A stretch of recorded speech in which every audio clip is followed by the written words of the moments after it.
Telesportivi siciliani di Gold 78 HD, canale 78 del digitale terrestre, ben trovati con una nuova puntata di Penalty, tutto il calcio di cui il calcio vero non parla mai.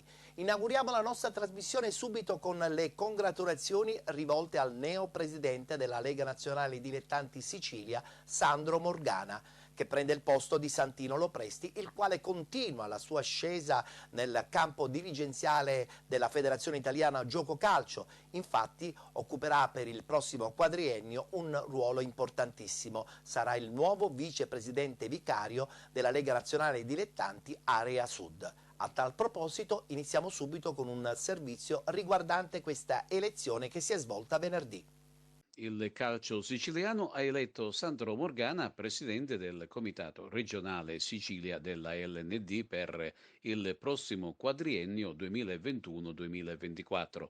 Le società isolane sono state chiamate al voto in modalità online a causa del perdurare della nota emergenza sanitaria da Covid-19. Sandro Morgana torna dunque presidente del Comitato Regionale dopo 6 anni e soprattutto dopo aver ricoperto la carica di vicepresidente nazionale della LND. L'assemblea ordinaria elettiva ha inoltre sancito anche l'elezione dei consiglieri regionali Calogero Antolina, Santo Buglisi, David Nicola Gaggeggi, Defentino Corbo, Luigi Gentile, Vincenzo La Pedalina, Maurizio Rizza, Mario Tamà e Aldo Violato. I componenti del collegio dei revisori dei conti, Antonino Saieva, Vincenzo Sferrazza, Alessandro Abruzzo, Gianprimo Luglio, il responsabile regionale del calcio 5 e Maximiliano Birklar, il responsabile regionale del calcio femminile e Natale Ferrante. I 5 delegati assembleari e effettivi sono Michele Savoia, Aldo Giuseppe Greco, Antonino Gugliotta, Fabio Ponzio e Andrea Vitanza e i 4 delegati supplenti sono Giuseppe Cusumano, Calogero D'Alberti, Francesco Gammicchia e Valeria Pisano. Inoltre Cosimo Sibili è stato designato alla carica di presidente della LND, Ettore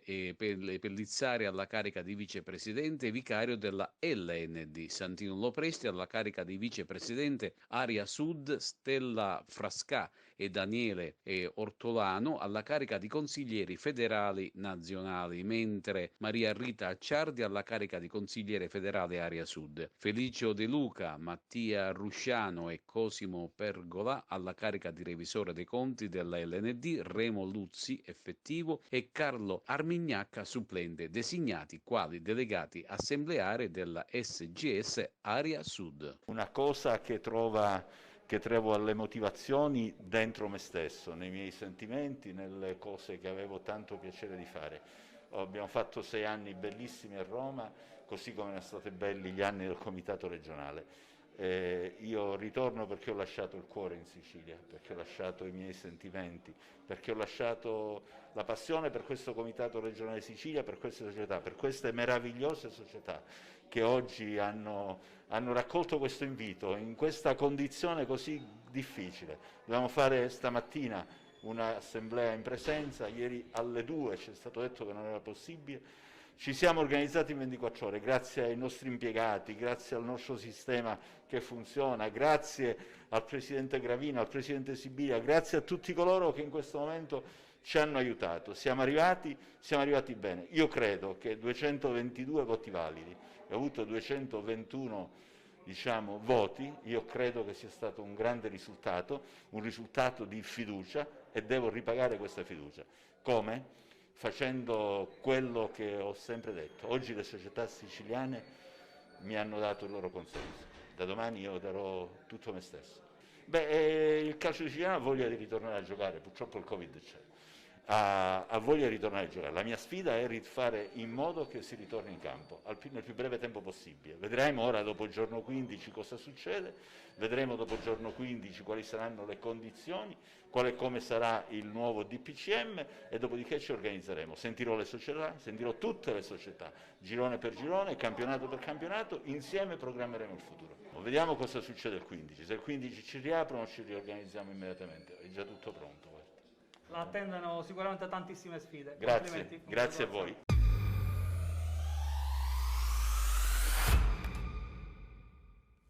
Ancora complimenti al neopresidente Sandro Morgana, al quale noi auguriamo buon lavoro. Sarà sicuramente molto importante conoscere a questo punto le date della ripartenza dei campionati di eccellenza, promozione prima e seconda categoria, e penso proprio che il presidente Morgana prima o poi ci darà delle notizie certe, in questo caso delle date certe. Che dire, iniziamo subito la nostra trasmissione, naturalmente salutiamo il nostro sponsor partner Freddo Neve e diamo inizio alla nostra puntata subito con il campionato di Serie D.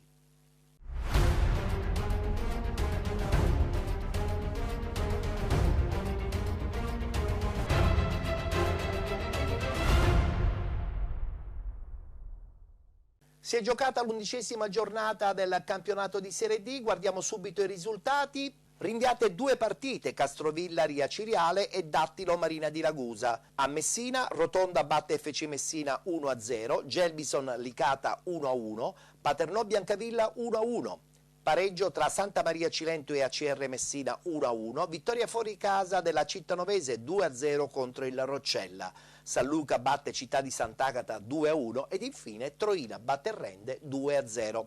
Questa è la classifica, anche se ci sono alcune partite ancora da recuperare.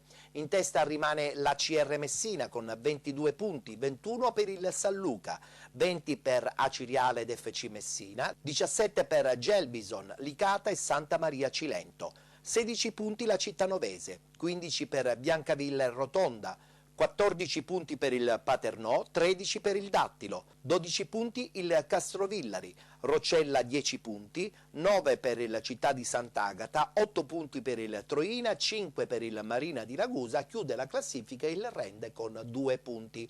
In questa classifica sono ben 3 le partite che devono recuperare Marina di Ragusa, Troina e Castrovillari. Una partita invece da recuperare per Dattilo, Paternò, Santa Maria Cilento, FC Messina ed Aciriale. Diamo uno sguardo anche al tabellino della prossima settimana, si giocherà domenica prossima e anche per questa prossima domenica le partite in calendario sicuramente potranno determinare ancora di più la vetta della classifica. Passiamo alle immagini, lo facciamo subito con la sconfitta inaspettata interna dell'FC Messina che cade in casa contro il Rotonda, 1-0 il risultato finale. Le indicazioni di Boncore, il fischio da parte del direttore di gara Cannada, parte Agnelli col destro potente, sfiora il palo. Poi Ferreira riesce a regolare il pallone, entra in aria Ferreira, il tiro. Fuori il diagonale di Ferreira che ci abbatte il tiro, era un'ottima occasione. Bevis, bene qui l'FC Messina, attenzione ad Agnelli, prova il passaggio per Carbonaro che stoppa, Carbonaro se la porta sul mancino, Carbonaro! Lancio verso Goretta, colpo di testa di Da Silva, interviene per un giocatore del Rotonda, attenzione a Camacho, poi il tentativo vincente!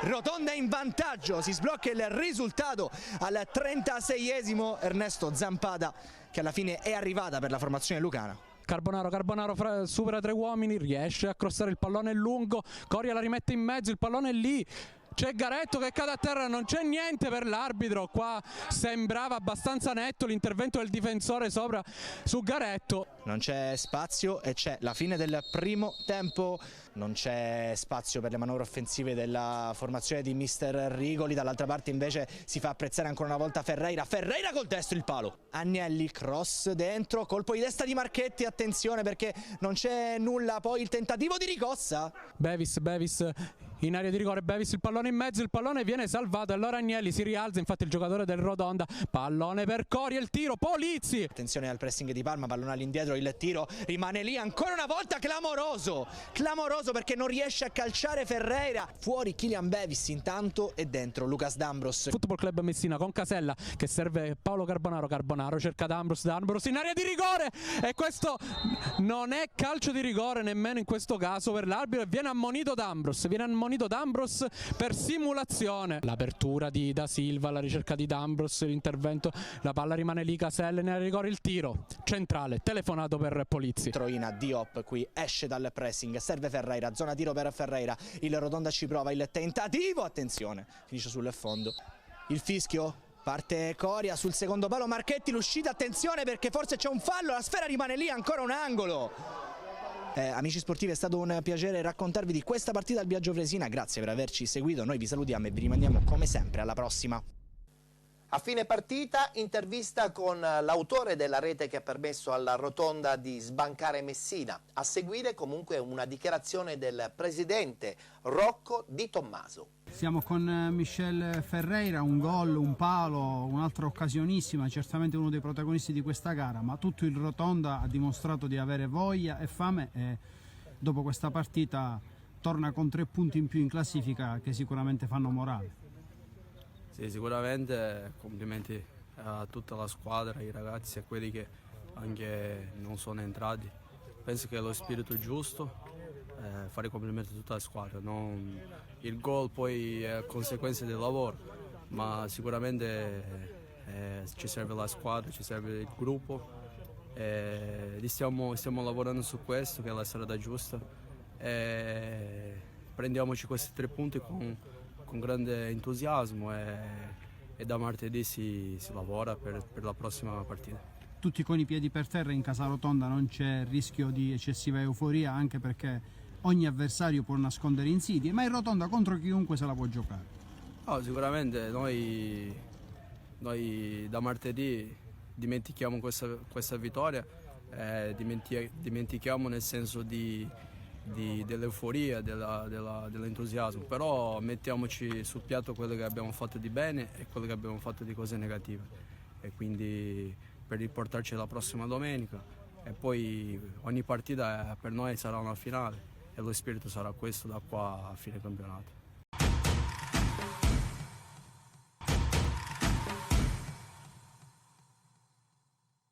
Ricordo che abbiamo giocato con il Messina, piazza importantissima, e è vero, si fanno tanti sacrifici, però se i risultati sono questi va bene così, si fanno con piacere. Abbiamo visto una squadra che è passata in vantaggio e poi non si è chiusa, certo ha sofferto anche la veemenza del Messina, specie nei minuti finali, però Ferreira ha colpito un palo, ha avuto un'altra occasione, la squadra ha giocato, se l'è giocata a viso aperto e poi alla fine non ha rubato nulla.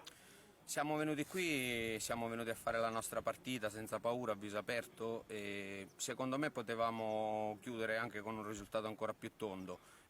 Purtroppo non siamo stati bravi a chiuderla sul 3-0, non avremmo rubato nulla, però va bene così, siamo sulla strada giusta, testa bassa, lavorare, ci divertiremo.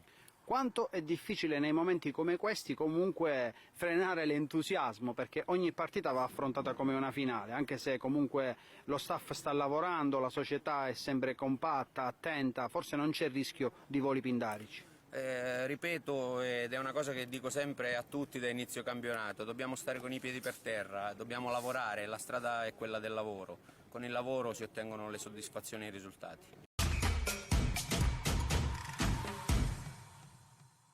Pareggio fuori casa per la squadra agrigentina del Licata che impatta 1-1 contro il Gelbison. Guardiamo gli highlights. Gelbison e Licata si presentano all'appuntamento con gli stessi punti che li colloca a ridosso della zona play-off. Ferrazzoli per i cilentani conferma la stessa squadra uscita largamente vittoriosa nella trasferta sul campo della Cittanovese con il modulo 3-5-2 che sta attuando da alcune gare. Sull'altro fronte Campanella propone lo stesso 11 che ha rimediato il pareggio allo scadere confermando il collaudato 4-3-3. Al triplice fischio ne viene fuori un pareggio che tutto sommato rispecchia i valori in campo, anche se nella prima frazione i padroni di casa hanno cercato con più insistenza la via della rete, mentre nella ripresa il Licata si è fatto vedere con più pericolosità. Le due reti che hanno deciso le sorti del match sono giunte proprio nella seconda frazione. Un pari non particolarmente emozionante, ma che ha comunque rispecchiato il valore delle squadre che sono scese in campo. Due formazioni che sicuramente avranno un ruolo da giocare in questo campionato e che probabilmente non hanno espresso ancora il loro completo potenziale. Fin dalle prime battute si capisce che è una partita tirata con i padroni di casa intenzionati a proseguire la striscia dei risultati utili e dall'altro lato il Licata che cerca di ritrovare il successo che manca da 3 settimane. ed è proprio nella squadra ospite la prima occasione al terzo minuto con Baglione che tira alto. Poi entra in scena la Gelbison al quinto minuto, su punizione il capitano Uliano manda la sfera poco distante dal palo. Al 12° ci prova Koulibaly, il quale vede la sua conclusione vanificata dal provvidenziale intervento di Maltese. Al 16° è ancora Uliano a chiamare in causa l'estremo difensore Di Carlo, che se la cava senza problemi. Al 24° si fa notare il Licata con Catalano, che entra in aria e conclude verso la rete. È provvidenziale l'intervento di Mautone, che evita il gol. La gara rimane sempre viva e dopo 2 minuti è il funambolico Koulibaly a rendersi protagonista di una serie di dribbling, ma trova a indicarlo un ostacolo insuperabile. Lo stesso attaccante al 32° reclama la mancata concessione di un penalty dopo essere stato cinturato in area, ma il direttore di gara lascia correre. Poi arriva il fischio che manda le squadre al riposo. La Gelbison prova anche nel secondo tempo a tenere in mano il pallino, ma è il Licata a sfiorare il vantaggio. Al 17° minuto Cannavò batte dal limite dell'area a colpo sicuro, ma la sfera con D'Agostino battuto va sul palo. Passano solo 4 minuti e il risultato si sblocca a favore della formazione campana grazie alla rete di Koulibaly, servito da un assist di Figliolia e bravo a superare un avversario e battere Di Carlo. La Gelbison abbassa il ritmo e consente al Licata di reagire e al 29° una bella combinazione tra Cannavò e Catalano viene finalizzata in modo vincente da quest'ultimo che sigla il definitivo 1-1.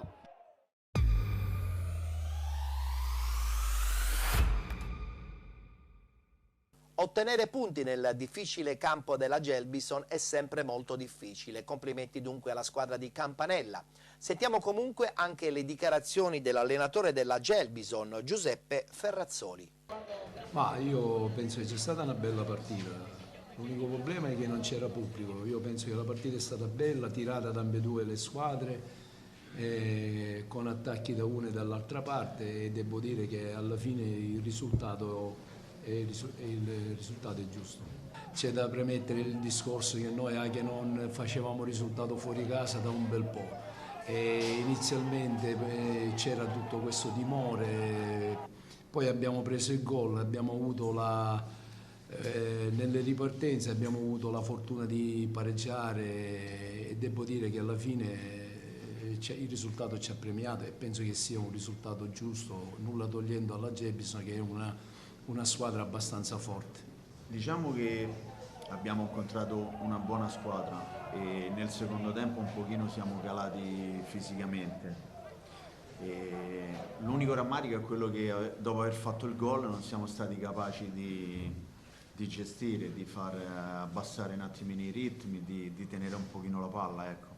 Abbiamo avuto 3 o 4 disimpegni che invece di allontanare la palla l'abbiamo avvicinata alla nostra porta, e fino a che non abbiamo preso gol. Però, ripeto, probabilmente nell'analizzare la partita il pareggio è un risultato giusto. L'unico rammarico, ripeto, è quello che una volta fatto gol dovevamo essere un pochino più cattivi, dai.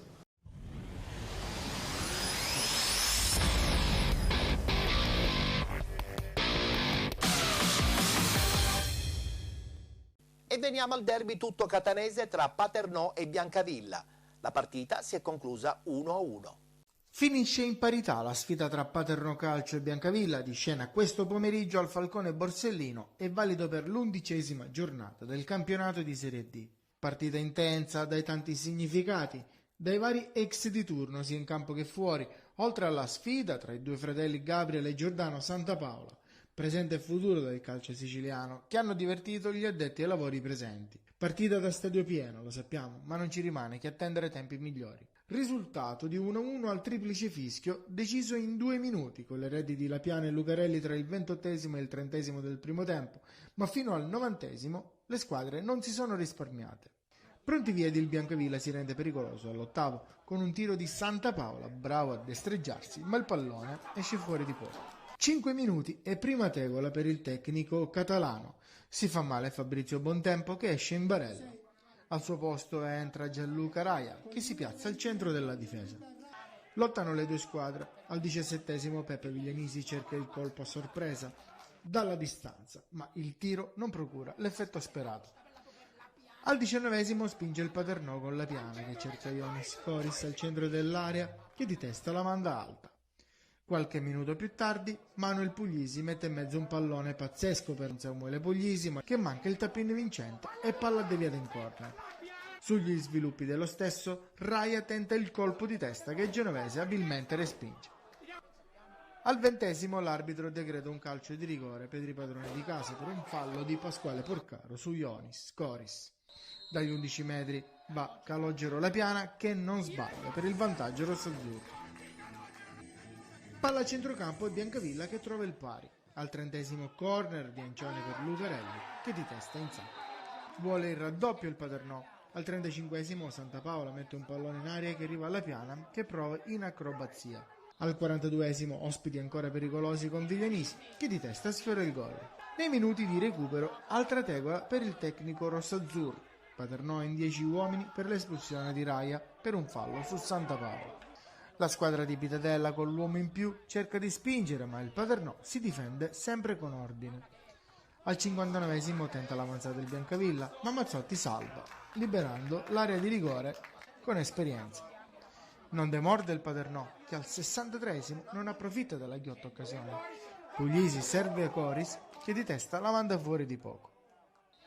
Qualche minuto dopo, sul capovolgimento di fronte, sono i giallo-blu a sfiorare il raddoppio, ancora con Viglianisi.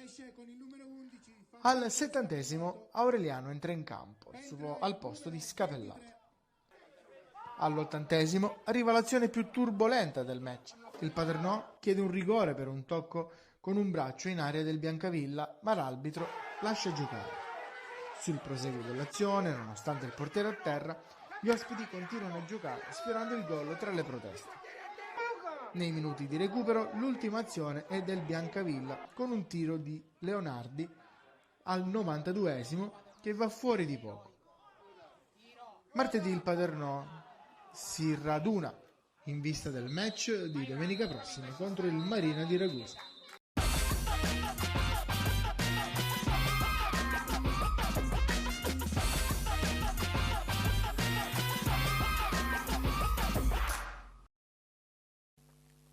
Umori discordanti al termine della partita, entrambe le squadre avrebbero avuto il piacere di vincerlo questo derby tutto catanese. Sentiamo le parole di mister Gaetano Catalano, allenatore del Paternò, e anche quelle del direttore generale Francesco Di Perna.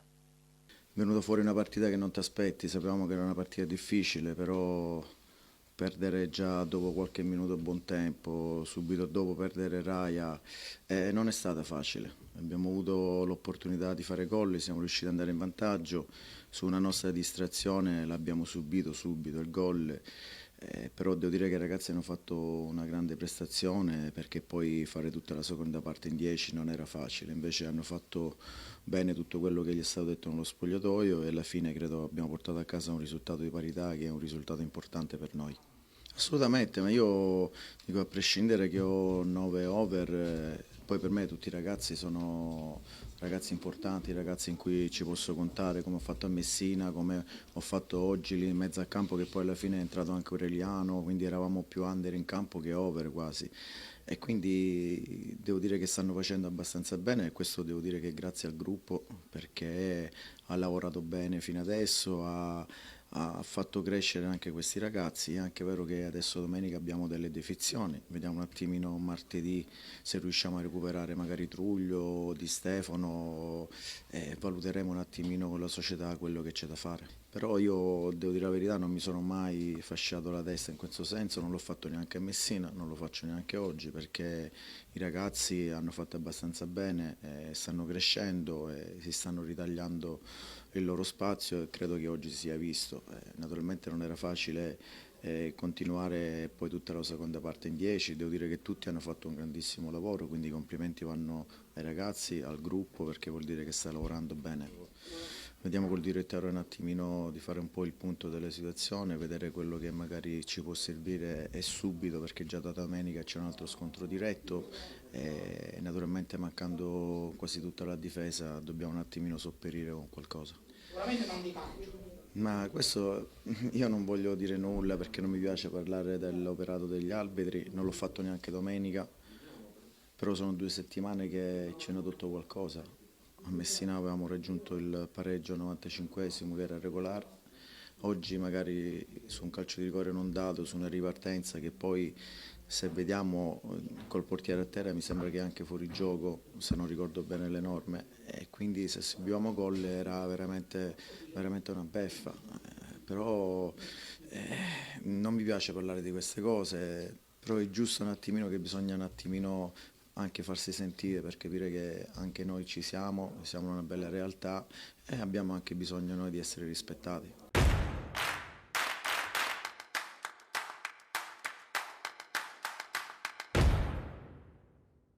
Una partita che si è messa subito per noi non bene, perché un altro grave infortunio per quanto riguarda il nostro difensore.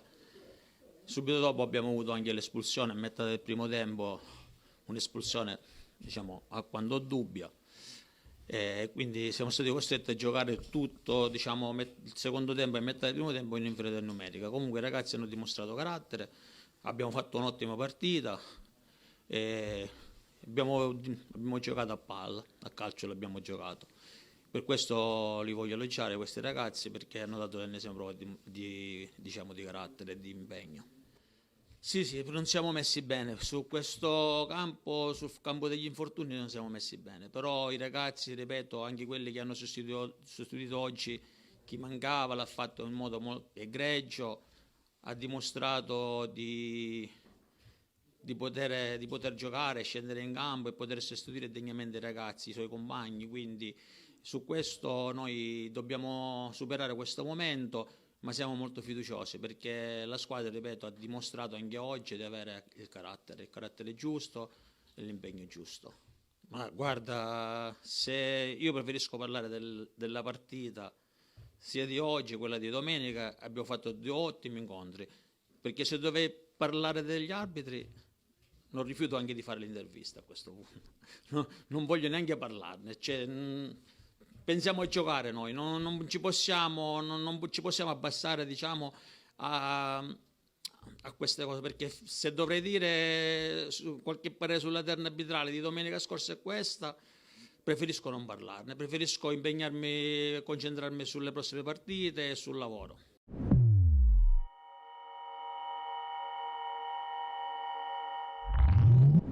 Spazio anche alle dichiarazioni da parte biancavillese, subito quelle del direttore sportivo Salvo Castorina e poi a seguire quelle di Loris Genovese. Abbiamo preso un buon punto fuori casa con una squadra quadrata e siccome poi uno deve analizzare anche il periodo dal quale vieni, è un periodo nel quale noi mezzo tiro ci fanno gol, quindi siamo riusciti a recuperare una partita che si poteva mettere diversamente. Poi abbiamo provato con l'uomo in meno a vincerle, non siamo riusciti, fino all'ultimo abbiamo provato con il tiro fuori di Leonardi, l'occasione del nuovo arrivato Lautaro Schinnia, purtroppo non siamo riusciti a vincere, però un buon punto che ci rimette in movimento, veniamo da 2 sconfitte consecutive, quindi da questo punto di vista va bene così, muoviamo la classifica e continuiamo per i nostri obiettivi. Avevamo di contro un buon avversario che poi in 10 uomini si è chiuso bene e quindi dobbiamo far conto anche che dall'altra parte abbiamo gli avversari. Fossimo stati da soli avremmo vinto, ma loro si sono difesi con ordine, hanno chiuso tutti gli spazi, quindi va bene così. Siamo rientrati negli spogliatoi molto convinti di poter tornare in campo per il secondo tempo e vincere la partita. Poi però un po' la stanchezza, un po' il campo molto pesante, gli avversari che comunque hanno chiuso bene gli spazi e alla fine è andata così.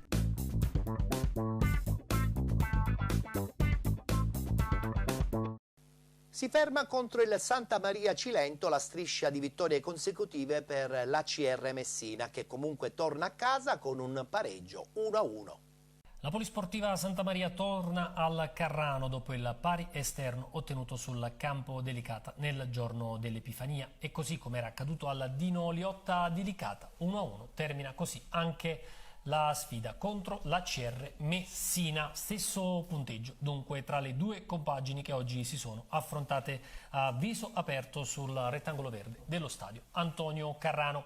Partita molto intensa sin dalle prime battute di gioco, con entrambe le formazioni che dalla loro parte hanno messo tanto agonismo. La CR Messina comincia bene con un colpo di testa di Sabatino che termina di poco fuori dopo soli 3 minuti di gioco. Passano i minuti e i giallorossi di mister Esposito iniziano a prendere confidenza con campo e avversari. Al 10° lotta all'interno dell'area di rigore che vede protagonista Tandara, il quale prova in tutti i modi a spedire la palla in rete nonostante l'elevato numero di maglie bianche che lo circondavano. Al 17°, in un momento dove la partita sembrava essere leggermente rallentata di ritmo, la Polisportiva passa in vantaggio grazie al solito Maggio. Scambio veloce sulla corsia di destra, cross perfetto di Simonetti e coordinazione altrettanto perfetta della Bomber che impatta la palla spedendola alle spalle di Lai per il vantaggio giallo-rosso. Azione bella e gran gesto tecnico dell'ex attaccante del Nola, nona rete in stagione per lui. Dopo il gol la squadra di mister Novelli reagisce nonostante lo svantaggio e lo fa rendendosi pericolosa in più occasioni. Al 20° tiro di Cristiani respinto dalla difesa giallorossa, poi subito dopo Foggia si lascia ipnotizzare a tu per tu dal giovanissimo greco, autore di una parata straordinaria che salva il risultato. Al 27° ancora CR Messina pericolosa con una gran punizione di Aliberta che centra la traversa. La Polisportiva incassa e respinge bene le offensive avversarie e al 29° riesce anche a portarsi in avanti con Bozzaotre che taglia praticamente metà campo e dopo uno scambio con Simonetti tira alto il pallone. Poco dopo la mezz'ora ci prova anche Maggio coordinandosi nella stessa maniera del gol ma calciando il pallone decisamente più alto. Gran gesto comunque dell'attaccante di Esposito. Termina così il primo tempo con i giallorossi del Cilento avanti di una rete.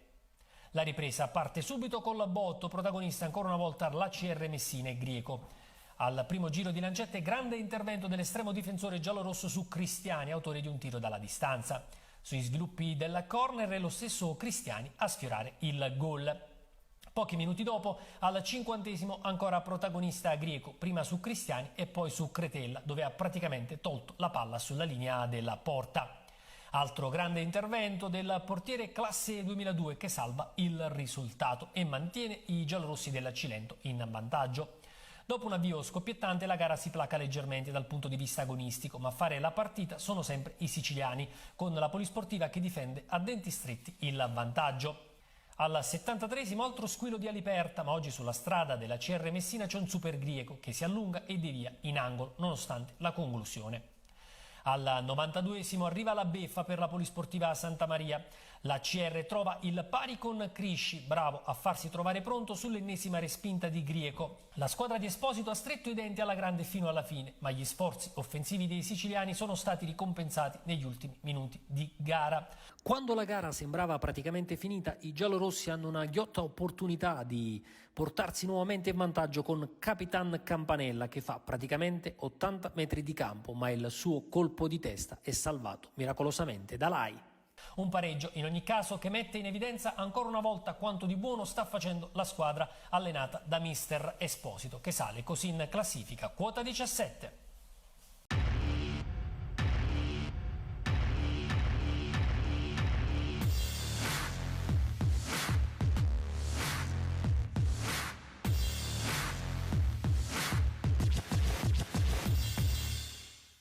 Una CR Messina che torna a casa con un pareggio pesantissimo perché fare punti contro il Santa Maria Cilento è sempre molto difficile.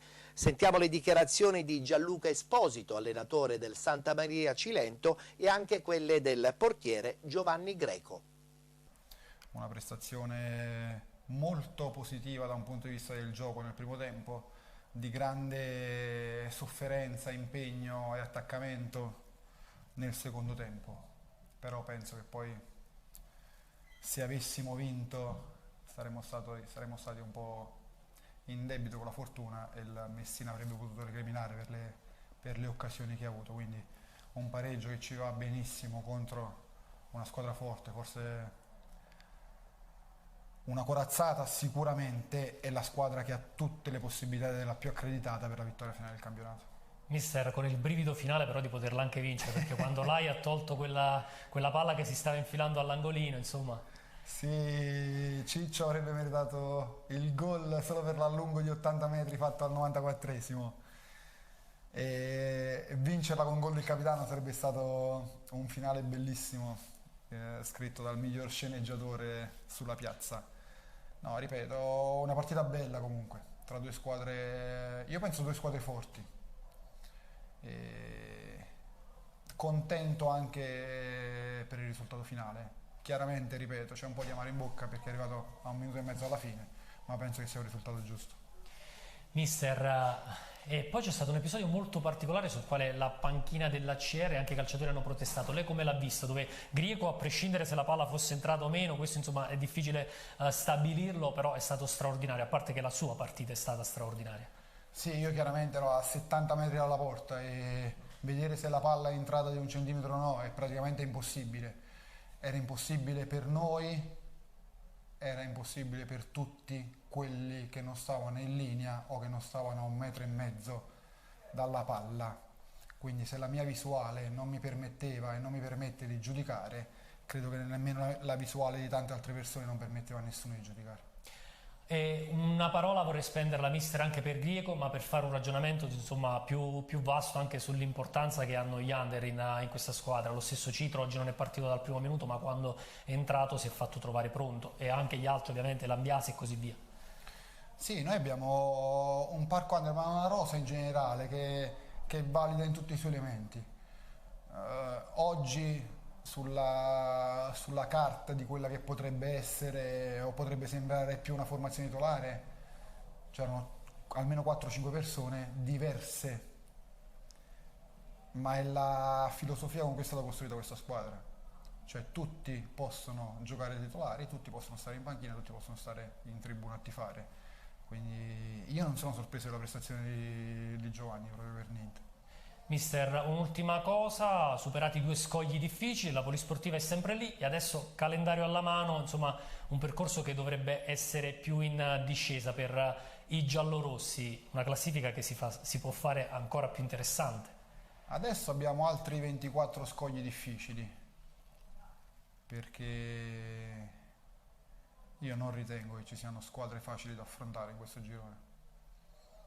Ci sono squadre che sulla carta hanno valori tecnici, tattici, atletici, magari superiori ad altre, ma comunque tutti i campi sono ostici, tutte le squadre sono ostiche. E noi le dobbiamo affrontare tutte con lo stesso piglio, perché adesso può sembrare strano dirlo, ma noi siamo neopromossa. Al primo anno dal 32 al 21 sono 89 anni di storia? Sì, saranno 90, esatto. Al primo anno in Serie D, quindi non penso che noi possiamo permetterci il lusso di sottovalutare altre squadre. Giovanni Grieco, che pareggio è stato quello della Polisportiva? Il tuo commento su questa partita? È stato un pareggio che alla fine è venuto contro una squadra comunque, se non la più forte, è una delle migliori, si è visto anche oggi. C'è rammarico perché come è arrivato il gol dopo aver sofferto tanto, però meriti vanno anche a loro che sono stati sempre sul pezzo, soprattutto il secondo tempo. Un Grieco che è sembrato, anzi non è sembrato, è stato Superman praticamente fino allo scadere, soddisfatto della prestazione personale.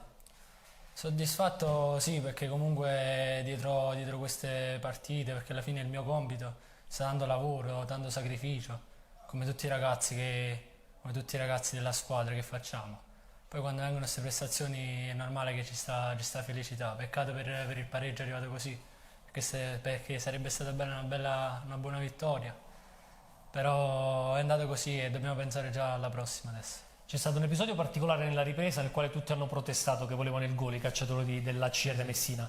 Tu eri quello più vicino, raccontaci un po' quel doppio intervento. Sotto nei spogliatoi di questo stavo parlando, perché sarei falso a dire che quell'azione l'ho vista chiaramente, però io con il piede dopo la ribattuta sono andato sulla linea, quindi se il pallone mi ha colpito là non è entrato, di quello sono sicuro, però voglio andarlo a rivedere perché sono curioso di questo.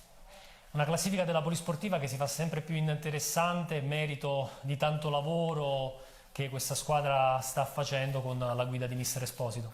Certo, ripaga gli sforzi che stiamo facendo, comunque stiamo facendo buone prestazioni e dobbiamo continuare su questa strada.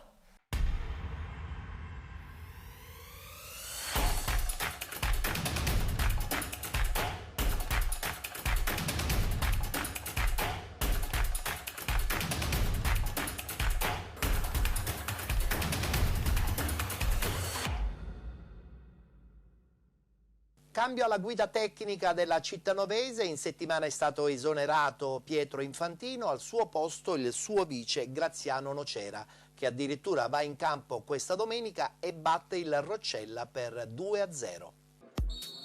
Avanti Roccella, avanti!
Cittanovese che ritorna a fare punti dopo parecchie settimane. Sentiamo le parole di mister Nocera al termine della partita.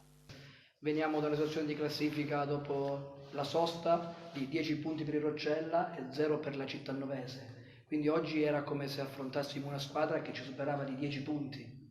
Una squadra in salute contro una squadra che viene da 5 sconfitte consecutive. 5 sconfitte consecutive fanno buttare giù un elefante psicologicamente. Oggi era importante ritrovare la voglia di lottare palla su palla, oggi era importante portare a Cittanova i 3 punti, oggi era importante trovare una prova di grande orgoglio, e credo che per quanto riguarda la situazione fisica sicuramente dovremmo lavorare, ma una squadra che si difende con le unghie e con i denti fino al 90° è una squadra che vuol dire che ha voglia di portare a casa un risultato contro una squadra allenata benissimo da un collega che fa della forza fisica l'arma migliore del Roccella, una squadra di ragazzi che corrono, sanno correre, sanno giocare, quindi noi sapevamo perfettamente di affrontare una gara di una difficoltà unica in questo momento e anche in quelli che verranno, quindi accetto quello che sono i vostri pensieri, ma la cosa importante era uscire da Roccella con i 3 punti, e questo è per me un punto di partenza fondamentale, importante per poter preparare la settimana a venire. Tanta amarezza invece nelle parole del direttore sportivo del Roccella, Cecco Curtale. Sapevamo che avere la squadra più giovane di tutti i 9 gironi del campionato di Serie D poteva portare a queste situazioni, perché nel primo tempo penso che se fossimo stati noi in vantaggio dopo 2 o 3 palle clamorose davanti alla porta non avremmo assolutamente rubato nulla, ed è normale che anche se nel calcio con i se e con i ma non si va avanti, è normale che andare in vantaggio noi avrebbe dato la spinta maggiore ai ragazzi che, essendo una squadra giovane, si galvanizzano in situazioni positive e possono deprimersi in quelle negative. Però sbagliare come abbiamo fatto noi davanti alla porta 2 facili occasioni sicuramente non è possibile in un campionato come quello della Serie D. Poi la Cittannovese ha avuto la fortuna di trovare la rete con un gol, forse era il primo tiro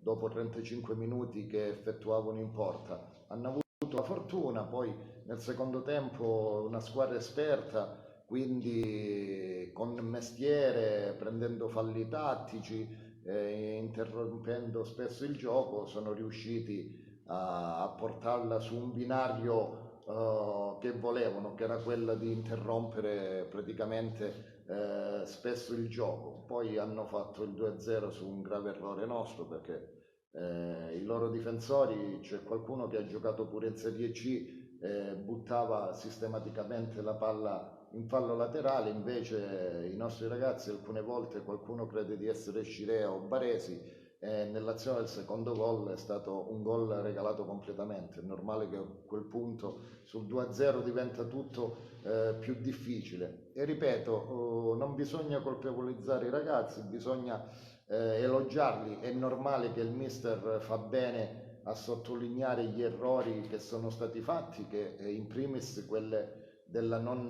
realizzazione di 2 gol abbastanza agevoli, che ripeto avrebbero potuto cambiare il volto della partita, e anche sottolineare prendere il gol in quel modo, con il nostro difensore in vantaggio, che poteva appoggiare al portiere, poteva mettere la palla fuori, invece non ha fatto nulla di tutto ciò e ha permesso all'attaccante della Cittannovese di fare il 2-0 e a quel punto chiudere la partita.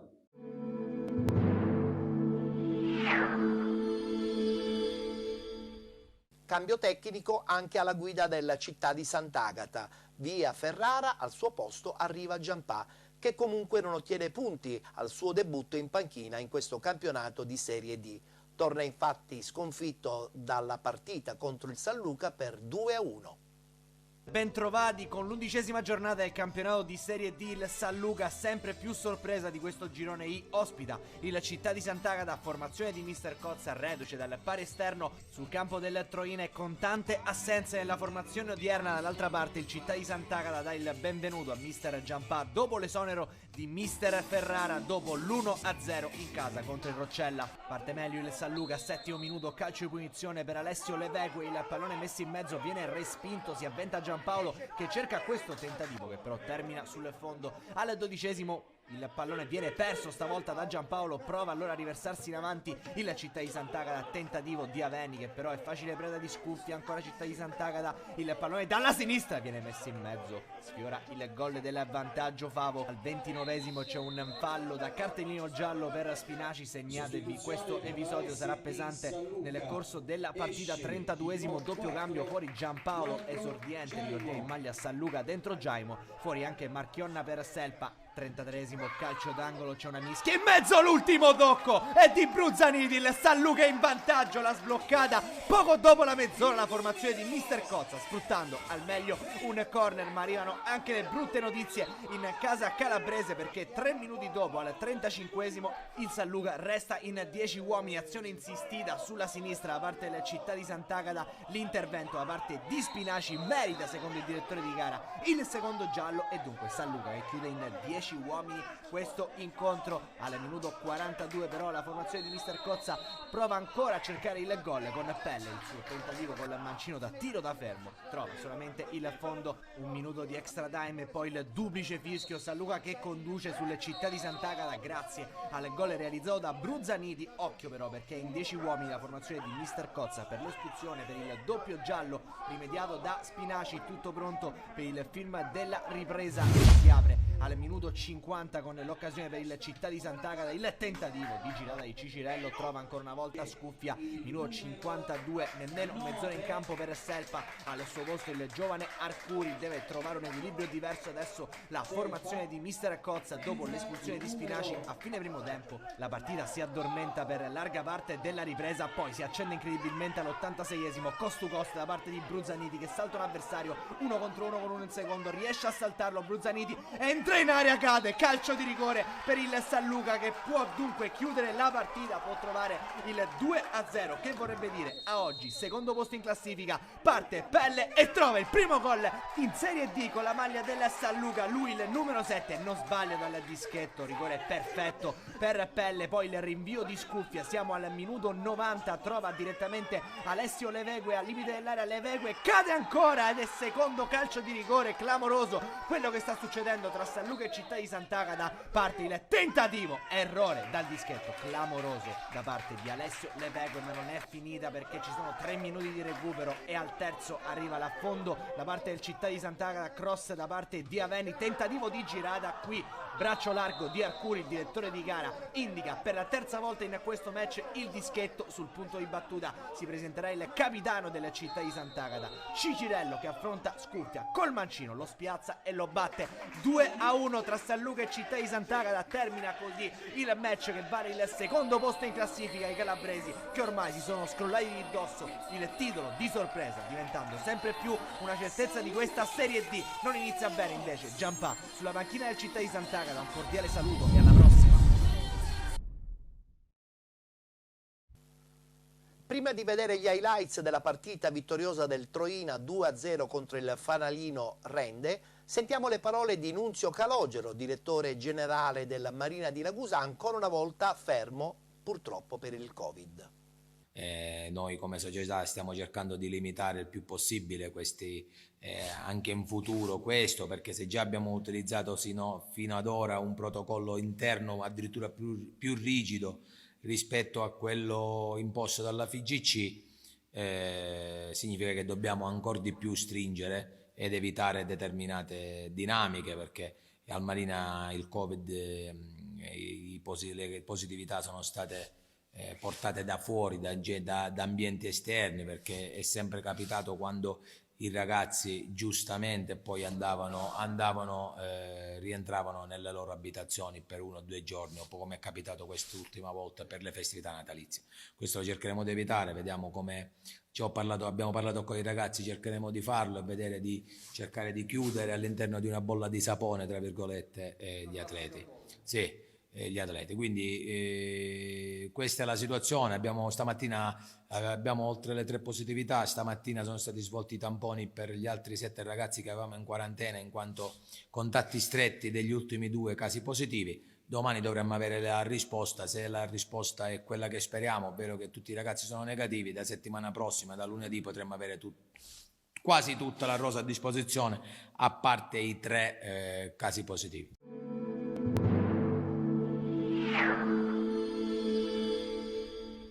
Il Troina 2-0 nei confronti del Rende. Stiamo guardando gli highlights di questa bella vittoria che ha permesso alla squadra del Troina quantomeno di allungare un po' rispetto allo stesso Rende, ultimo in classifica in questo momento con 2 punti. 2 gol importantissimi. Adesso sentiamo le parole anche del mister Giuseppe Mascara. Ma guarda, non era facile dopo 3 giorni ripetere la stessa prova di mercoledì. Secondo il mio punto di vista avevamo di fronte un avversario ben organizzato, i valori fanno la differenza. Il primo tempo bene, l'hai detto anche tu, il secondo tempo sai, poi sale l'ansia del risultato positivo, ci siamo abbassati un po' di più rispetto alle solite, poi siamo venuti fuori, eravamo consapevoli dei propri mezzi. Abbiamo sbagliato qualche appoggio di più, la troppa frenesia ci ha portato a volte a regalare qualche pallone in più a loro. Allora faccio un plauso ai ragazzi per la dedizione al lavoro e la serietà che stanno mettendo.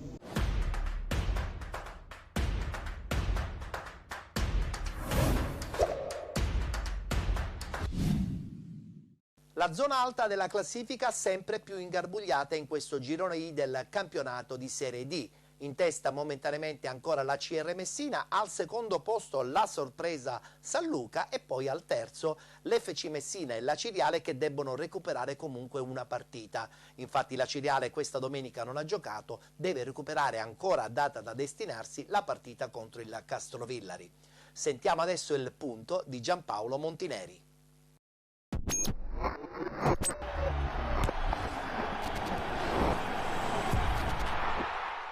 Amici di Penalty, ciao Ettore, ciao Gold TV 78. Visto e considerato che il nostro mondo, quello verace, quello dilettantistico, non c'è, o volente o nolente abbiamo dovuto fare il salto. Significa che nel bene e nel male ci si aggiorna. E allora ci addentriamo negli altri campionati, quelli che si stanno giocando, quelli che comunque comportano attività. E allora in questo caso nella scala gerarchica dopo il dilettantismo c'è la Serie D, perché in effetti la Serie D oggi non fa parte più del semi-dilettantismo, ma è molto più vicino al professionismo che non al semi-professionismo. Tante situazioni stanno accadendo, ancora giustamente compromessi e condizioni con le positività, quindi partite che rinviano, che vengono fatti tamponi in 3 giorni. Diciamo che in questi giorni sapremo chi sarà in grado di poter scendere in campo o meno, perché è un fattore quotidiano. E io ti riporto solo un feedback dal dilettantismo. Ci potrebbe essere qualche allenatore che aprirà un fascicolo, una cosa nuova, assoluta, potrebbe non succedere niente, del fatto che la giusta causa potrebbe venire fuori in questo caso perché ci sono allenatori che non stanno lavorando in eccellenza o nei campionati dilettantistici, ma che hanno richieste di poter andare ad allenare in Serie D, ma allora non si può fare, c'è il vincolo annuale contrattuale, ma in virtù del Covid potrebbe aversi uno scenario biblico, ripeto, è un azzardo, e allora automaticamente se c'è l'azzardo vuol dire che comunque qualcuno si sta muovendo. Immaginate un allenatore di eccellenza che non riceve stipendi, non può ricevere il contributo perché comunque magari è un libero professionista, fa altro nella vita, e allora dici: che faccio?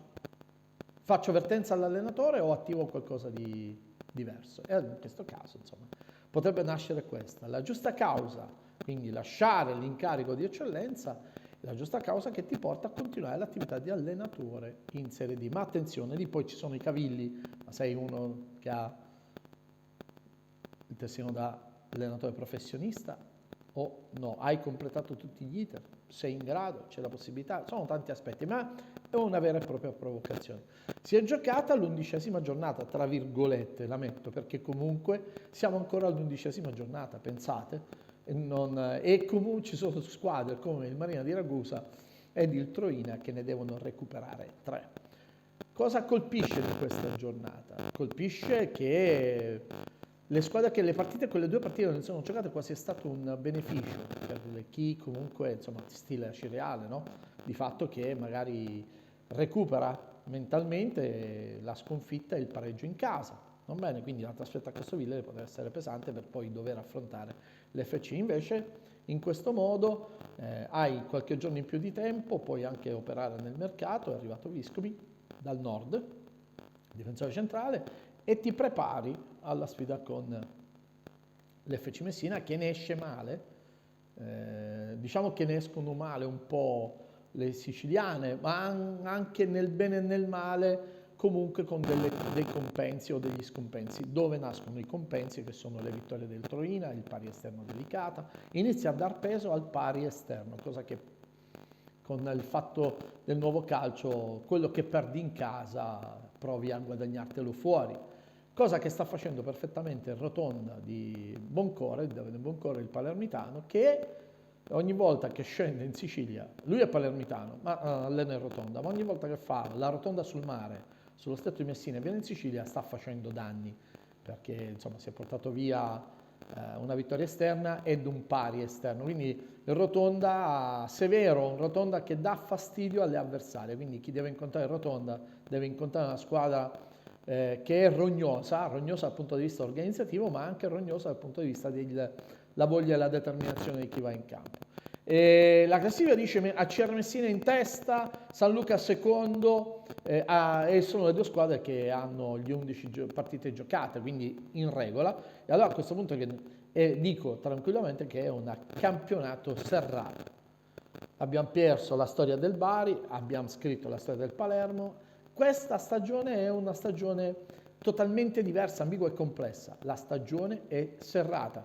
Quindi Acireale ed FC Messina con una partita in meno, però attenzione, c'è il San Luca di Cozza che non è facile da toglierti dalle scatole fino alla fine. Quindi questa squadra da sempre, per quanto mi riguarda, è stata messa sempre fra le prime assolute ed è quella che potrebbe andare a rompere le scatole all'interno di questo social Serie D siciliana, perché insomma di squadre siciliane sono tante, eppure c'è qualcuno che sta cercando di rompere le uova nel paniere e mettendosi nel mezzo tra le messinesi, la Cireale e c'è anche la squadra della Santa Maria Cilento.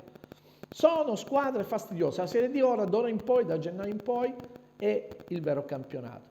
In un anno un po' frastornante tra quella situazione dei play-off, play-out, si sa quanto non servano i play-off, si sa quanto siano pericolosi i play-out, no?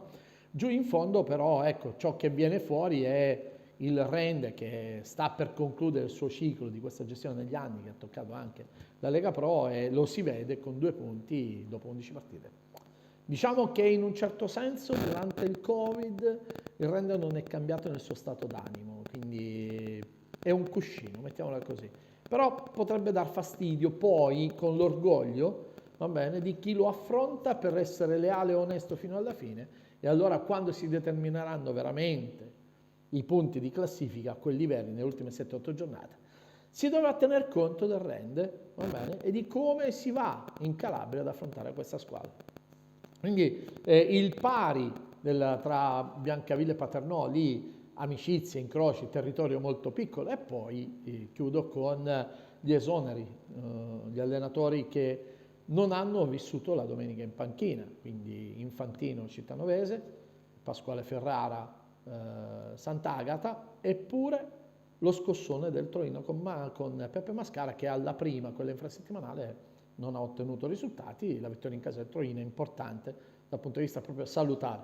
Stecca il Sant'Agata, ottiene il risultato alla Cittanovese. Tra l'altro la Cittanovese non è che ha cambiato allenatore, ha preso colui che collaborava con Infantino e gli ha dato la promozione tecnica, quindi significa che lì, secondo me, erano venute fuori delle bambagge, io le chiamo bambagge, proprio lì dentro, va bene? Perché se tu cambi allenatore non prendi il secondo, cambi allenatore, invece hai fatto semplicemente un passaggio di ruolo, e allora si capisce che c'era qualcosa che non andava verso giusto dal punto di vista gestionale, insomma, conflittuale, molto ombelicale, molto viscerale. Sant'Agata ha cambiato allenatore, non ha ottenuto il risultato. Quindi lì adesso conta la struttura societaria, lì conta la capacità di resistere, perché paga Pasquale Ferrara la non continuità dei risultati, eppure in 2 settimane nel Sant'Agata c'è stato un movimento di mercato e forse è stata la squadra che ha fatto più in entrata e in uscita. Si paga dazio, ci si allena poco, il Covid, quando tu non ti puoi allenare non puoi conoscere i giocatori, quindi Fegarotta dalla Sant'Agata alla Troina ha fatto la differenza, no? Balistreri anche, perciò ecco, noi dobbiamo capire chi sono scontenti, i dirigenti quando cambiano allenatore, chi sono scontenti, i giocatori che non capiscono più, non accettano più quell'allenatore, chi sono scontenti, i giocatori che non vedono l'ora di cambiare perché non ce la fanno più a stare in quell'ambiente e poi magari in un altro trovi serenità, però parlando di Fegarotta era stato l'anno della vittoria del campionato ed era lì, no? Era con Pasquale Ferrara, ora non ci sono nessuno dei due. Cosa succederà? Saranno corde tirate, saranno fili spinati ogni domenica d'ora in poi e con un mercato che non farà quello che ci si aspetta, non ci saranno i grandi colpi dalla Lega Pro a scendere, nessuno lascerà la propria categoria, quindi sarà così, sarà una Serie D che rimescola con se stessa, ma occhio perché non c'è spazio tra l'una e l'altra e quindi sarà un campionato molto interessante.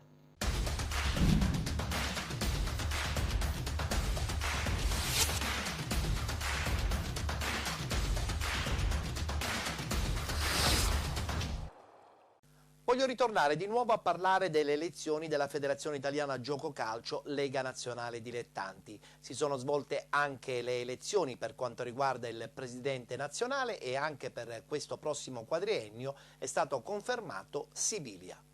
Si è tenuta presso l'Hotel Holiday Inn di Roma l'assemblea ordinaria elettiva delle società della Serie D che hanno designato all'unanimità il presidente della Lega Nazionale Dilettanti Cosimo Sibilia quale candidato unico alla presidenza della LND anche per i prossimi 4 anni. Le 104 società presenti in sala o rappresentate con delega hanno indicato sempre all'unanimità Ettore Pellizzari come candidato vicepresidente vicario, Stella Frascà e Daniele Ortolano come consiglieri federali nazionali ed i componenti del collegio dei revisori dei conti. Sono stati eletti nell'occasione i 3 delegati assembleari effettivi Francesco Bravini, Francesco Imperato e Pasquale Paladino, tra le altre ex Avellino. È stato un dirigente dei Lupi nel 2010. I 3 parteciperanno all'elezione dei vertici LND una volta concluso l'intero iter nel quale tutti i comitati regionali, il Dipartimento Calcio Femminile e la Divisione Calcio a 5 avranno celebrato le proprie assemblee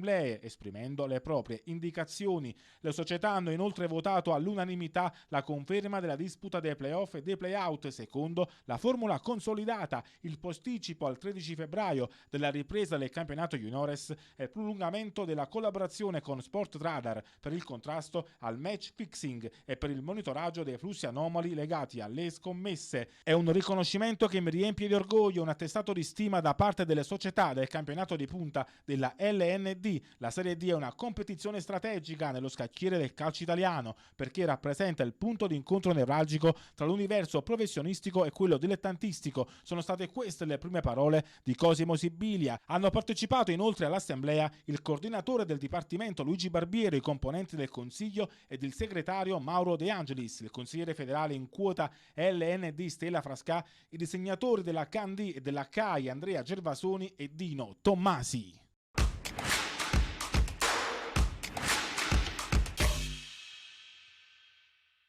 Sarà un quadriennio importante quello che attende il neoconfermato presidente Sibilia. Certamente in questo momento urge conoscere le modalità, le date per il ritorno in campo dell'altra parte dei dilettanti, dal campionato di eccellenza sino al campionato di seconda categoria, anche se non dobbiamo dimenticare, e speriamo che ciò avvenga presto, il ritorno in campo di tutti i giovanili. Ci fermiamo, c'è lo spazio pubblicitario, tra poco rientreremo in studio, sempre qui a Penalty.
Eccoci rientrati per la seconda parte di penalty. Accanto a me il pallone ufficiale della Freddoneve, azienda leader per quanto riguarda il settore sportivo, azienda partner che ci accompagnerà per tutta questa stagione 2020-2021.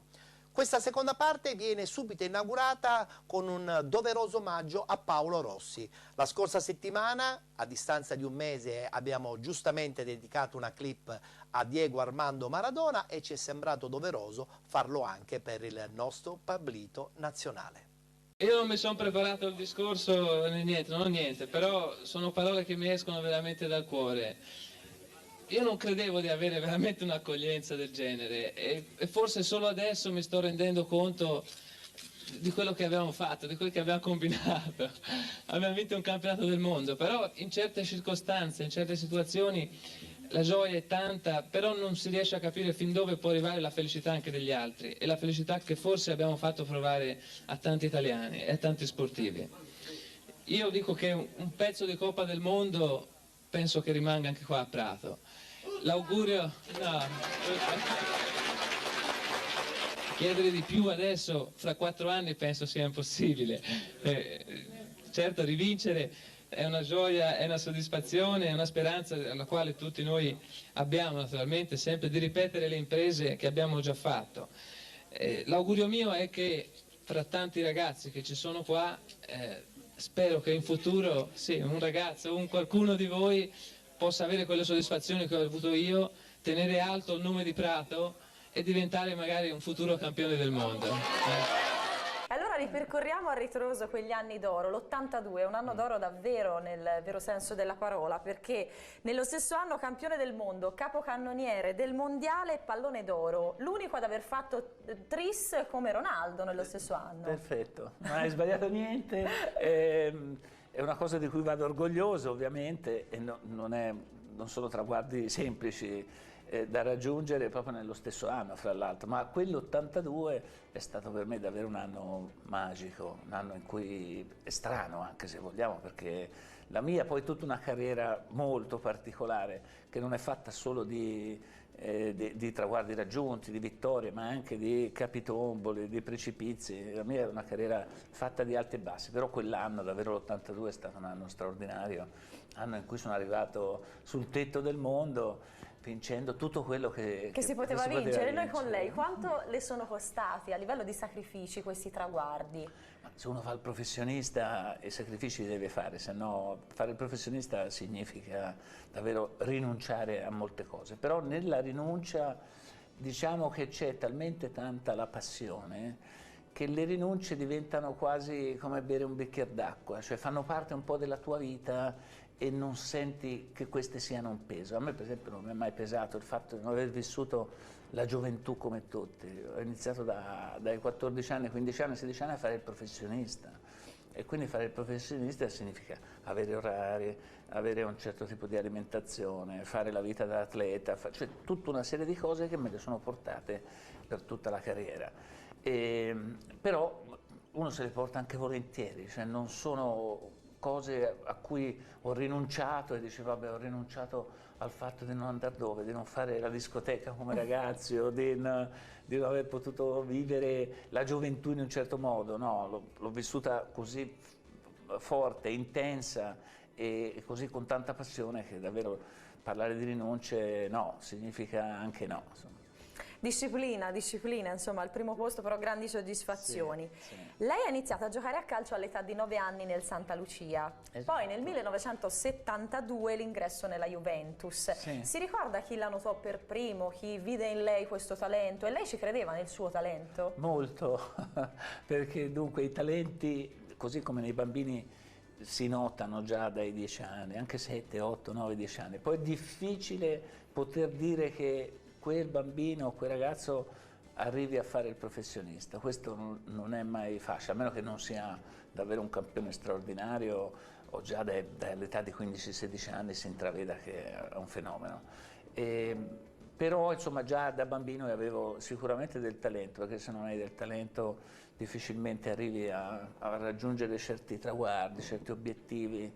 il talento è fondamentale, però non è sufficiente solo il talento, poi ci devi aggiungere tutto quello che fa parte di un bagaglio importante come l'applicazione, l'abnegazione, devi fare sacrifici, devi essere sempre ben presente con la testa, devi vivere in un gruppo, quindi sapere le regole del gruppo, caratterialmente deve essere forte, devi avere, insomma, ci vogliono tanti ingredienti per arrivare là.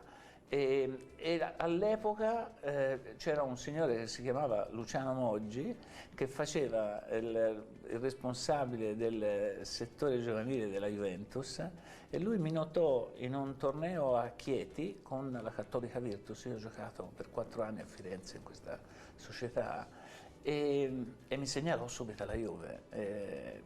Quindi la Juve all'età di, non aveva ancora compiuto 16 anni, c'è stato un momento in cui c'era anche la Fiorentina in lizza ma la Juventus, sì, questa contesa, ma la Juventus disponeva evidentemente di maggiori risorse economiche e quindi andai alla Juventus nel 72 nei ragazzi, e poi da lì è iniziata un po' la mia carriera, insomma, la carriera con i ragazzi, poi ho esordito a 17 anni in Coppa Italia, insomma è stata comunque un'esperienza importante. Una carriera, insomma, che l'ha portata appunto sul tetto del mondo.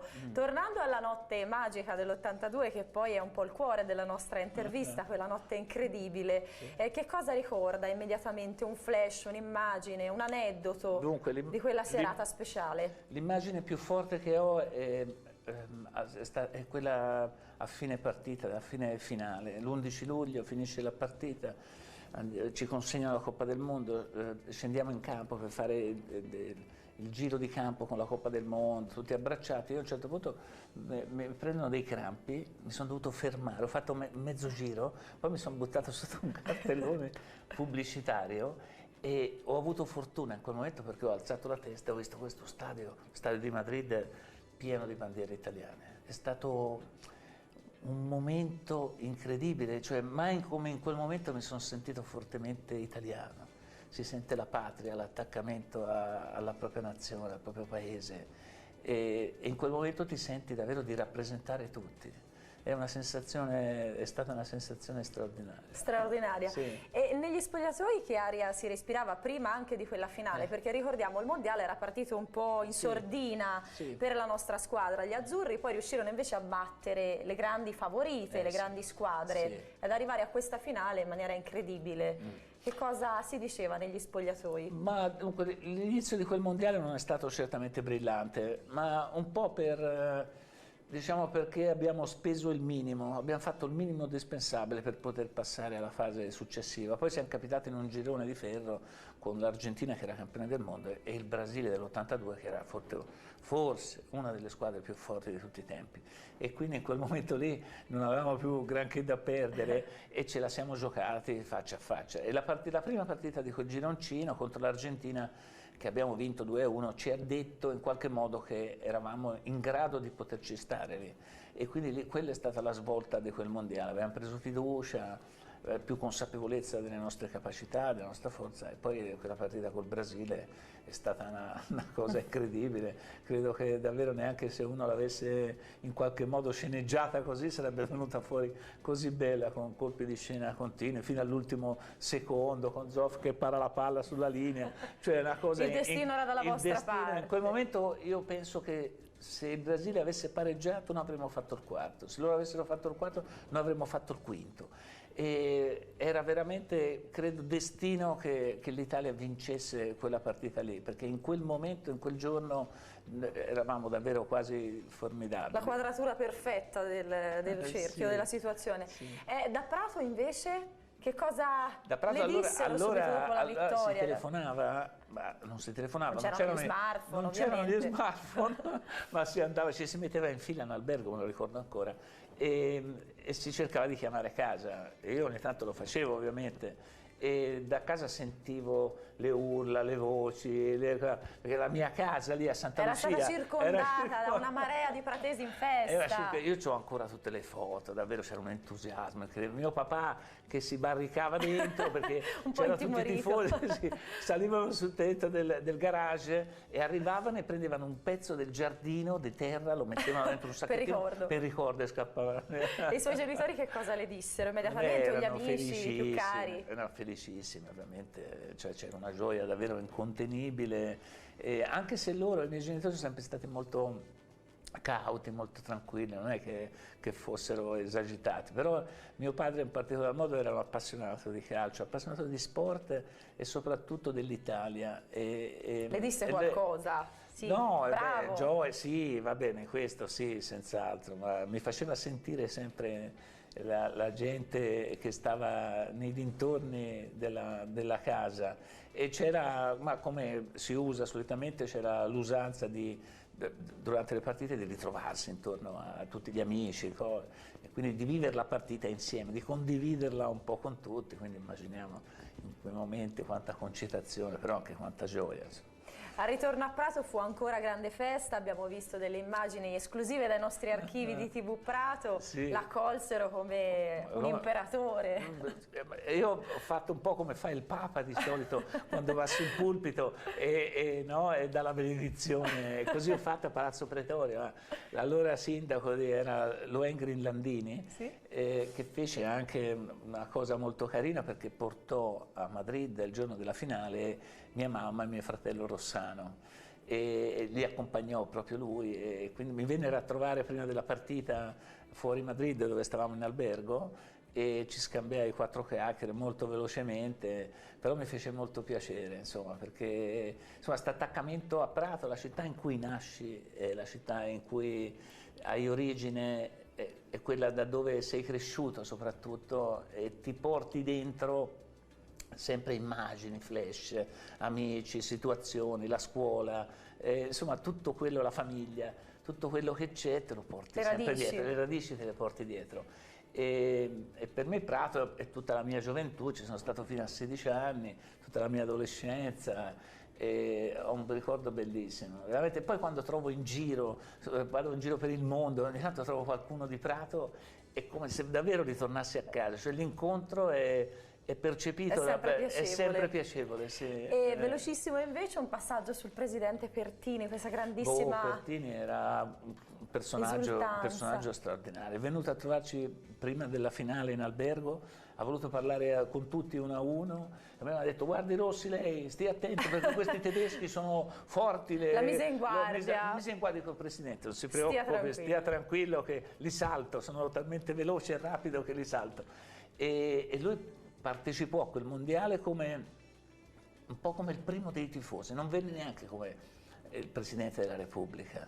Lui si mise nella condizione di dire: io sono qua e rappresento il primo dei tifosi italiani, ma lo fece con una disposizione d'animo, davvero incredibile. Poi lui era molto schietto, molto sincero, non aveva peli sulla lingua, quello che doveva dire lo diceva, e poi quell'atteggiamento allo stadio durante la partita, il primo gol si alza il secondo, si gira e lui volle che il giorno dopo la finale volle riportarci lui col suo aereo in Italia.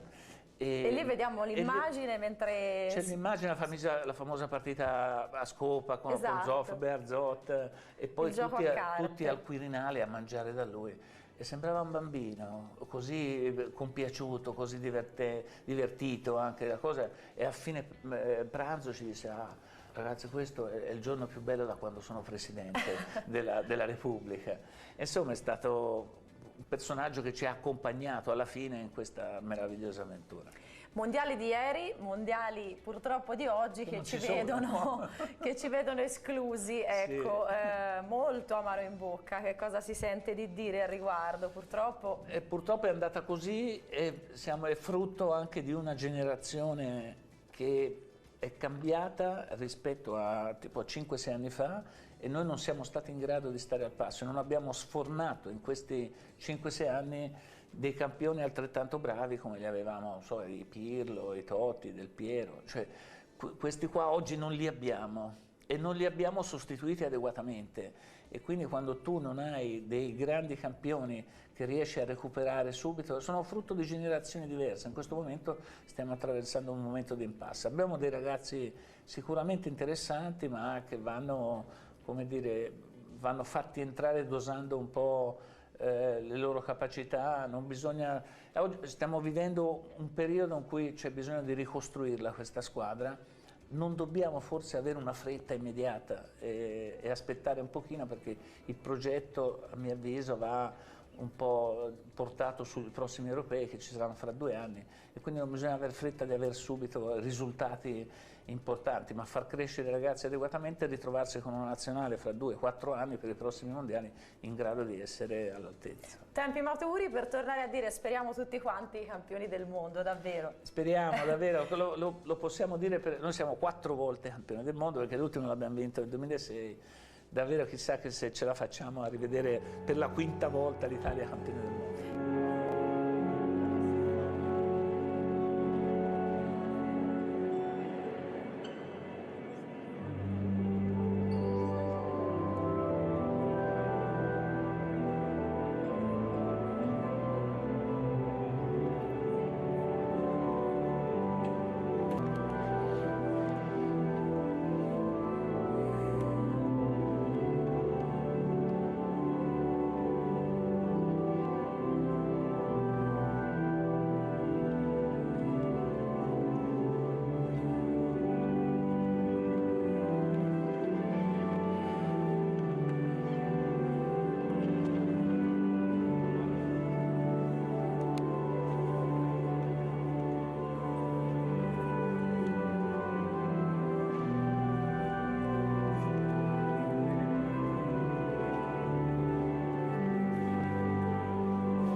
Il ricordo di Paolo Rossi rimarrà indelebile nella mente di tutti gli sportivi. Ci è sembrato giusto e doveroso, così come abbiamo fatto per Diego Armando Maradona la scorsa settimana, a distanza di un mese, ricordare ancora le gesta del grande Pablito nazionale. Abbiamo chiuso la puntata di oggi, vi diamo appuntamento a martedì prossimo, puntuali come al solito, il martedì alle 21 su Gold 78 HD, canale 78 del digitale terrestre. Siamo anche in replica il mercoledì dopo la mezzanotte. Se volete rivedere questa puntata basta cliccare sulla pagina Facebook di Penalty oppure iscriversi nel canale YouTube Penalty. A tutti buon proseguo e appuntamento alla prossima settimana.